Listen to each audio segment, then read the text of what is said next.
We're reporting again from East Africa, where U.S. officials now warn that hundreds of thousands of children face death from starvation and thirst.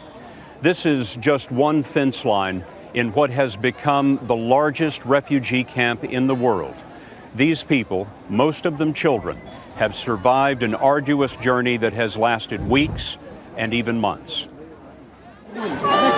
They'd brought their families through the desert, carried the children, left those who died, and willed themselves through the pain of hunger. A quarter-inch of wire was all that stood between them and survival. How long have you been waiting outside this fence? She has been out of the fence for the last 4 days. They waited for admission into the overwhelmed Dadaab camp in Kenya. Abni Adan left Somalia on foot with 5 children 22 days ago. Did all of your children survive? No, 2 died. And what happened to those children?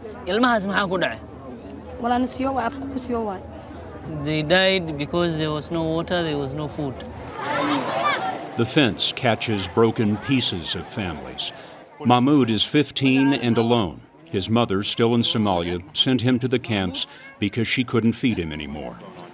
The UN tells us more than 3.5 million are in danger of starvation. Yeah, 1, 2, 3. Once they're called through the wire, they're registered, tagged, and examined.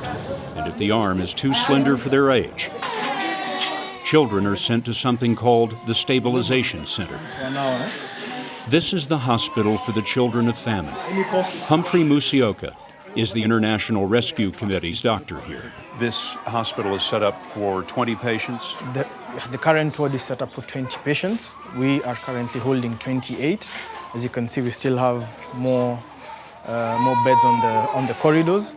Musioka told us the treatment is often simple: fortified milk or nutrition through a feeding tube. These children that we've seen in the hospital who look so critical, you can save them. Yes, we can. All of them are generally salvageable cases. I think our biggest challenge has been that they're late arrivals, and at that particular point, there's only so much you can do. By late arrivals, he means kids who've been without food for 30 days or more. He loses 1 or 2 of them a week.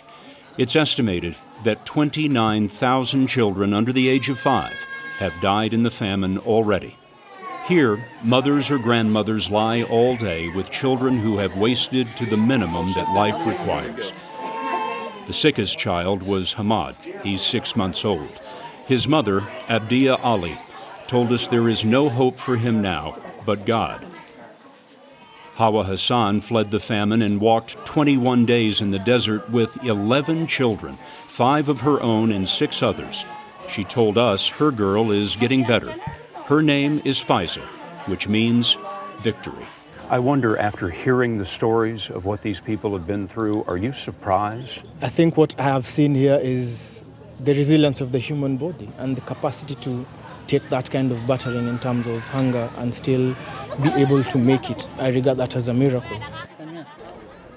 The United Nations tells us today that the number of acutely malnourished children under the age of 5 has nearly doubled to 780,000.